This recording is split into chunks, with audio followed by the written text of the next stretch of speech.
Good morning, folks. This is Deb, and I'm here to bring the conversation back to where the focus must be. And the focus must be on the very, very real existential threat to our survival as a nation. And that is Donald Trump, not Joe Biden. Okay?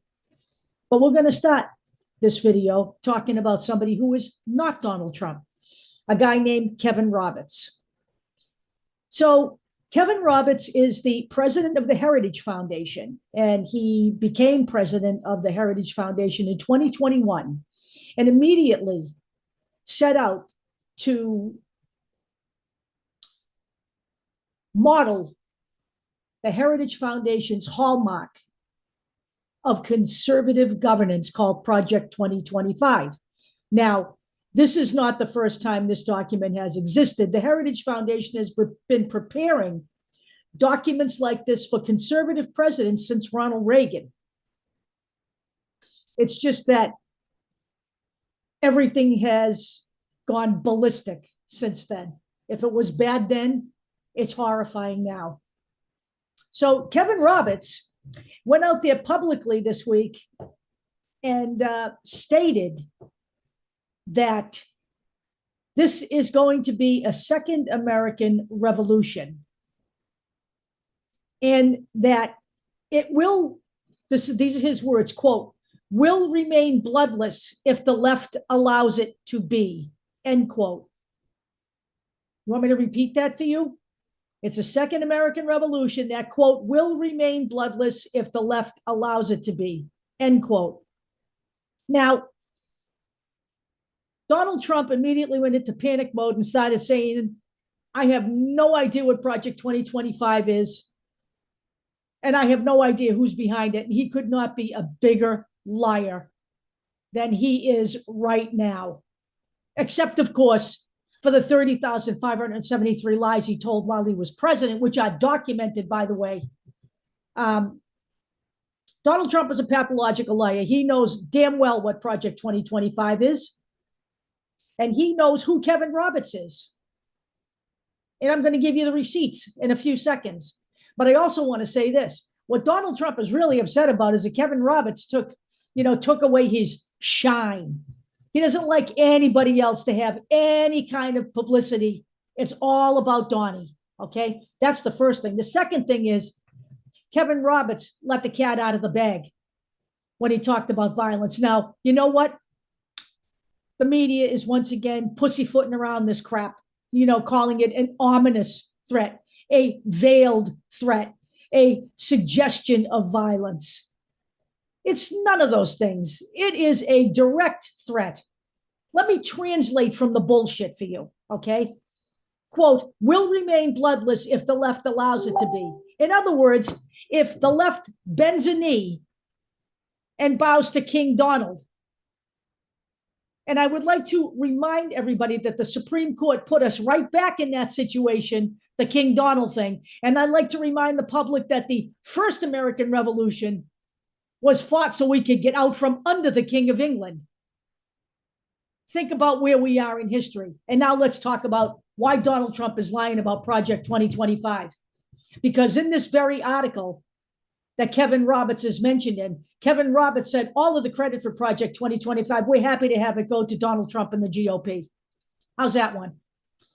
So let's talk about who has been working on Project 2025. I got notes here. There's a few of them, a lot of them actually. Paul Dans, the director of Project 2025, is the former chief of staff at the Office of Personnel Management under who? Donald Trump. Russ Vought contributed to the OMB chapter of the tome that is Project 2025. He is the former OMB director under who? Oh, Donald Trump. Rick Dearborn, the distinguished visiting fellow, as if there could be anybody distinguished working for the Heritage Foundation. He's a distinguished visiting fellow at Project 2025. He was the deputy chief of staff for who? Donald Trump. Gene Hamilton contributed to the Department of Justice chapter, former Trump DOJ official and current Vice President of America First Legal, which is working to dismantle our democracy as we speak. Ken Cuccinelli contributed to the DHS chapter of Project 2025. DHS official under who? Donald Trump. Need more? I got some. Dr. Ben Carson contributed to the HUD chapter, you know, where they take away homes from people who may be poor or disadvantaged. He was the what? HUD secretary under who? Donald Trump. John McEntee, the senior advisor to Project 2025, former director of the White House Presidential Personnel Office under who? Donald Trump. Besides all of that, Trump's campaign spokeswoman, Caroline Leavitt, appears in the Project 2025 recruitment video. By the way, Trump himself is in that video praising the Heritage Foundation and stating that he, quote, needs them to achieve his goals, end quote. Need any more? I got it. In January of this year, Trump praised Kevin Roberts as the, quote, highly respected president of the Heritage Foundation. Yes, sirree. Couple of more here and we're done. In February, during his remarks at the National Religious Broadcaster meeting in Nashville, he praised Kevin Roberts from the stage. And Donald Trump was the Heritage Foundation's guest speaker in June of 2022 and shook hands with Kevin Roberts on stage. So when Donald Trump is telling you he doesn't know anything about Project 2025, he's lying, just like he always lies. And just like the media doesn't bother to call it out. He has espoused violence. It came out of his very mouth. There will be bloodshed. The same stuff that Kevin Roberts is saying.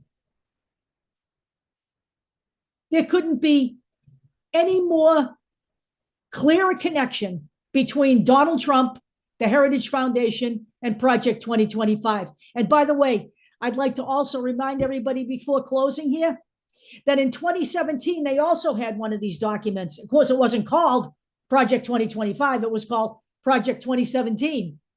And Donald Trump was acutely aware of that document and in fact delivered 68% of what was in that document to the Heritage Foundation through his policies and or his declarations. And by the way, the overturn of Roe was a big part of that. And we can't say that he wasn't part of that because he is proudly admitting it. Folks, Donald Trump is the only threat to this nation right now. He must not be allowed back in the White House. The GOP must be removed from both chambers of our government if this nation is to survive. There's only one threat here. Nobody has a crystal ball whether anybody will survive into the next year, let alone the next 4 years. We have things in place to take care of that. This country will not survive Donald Trump. It's as plain as that. I'll talk to you all later.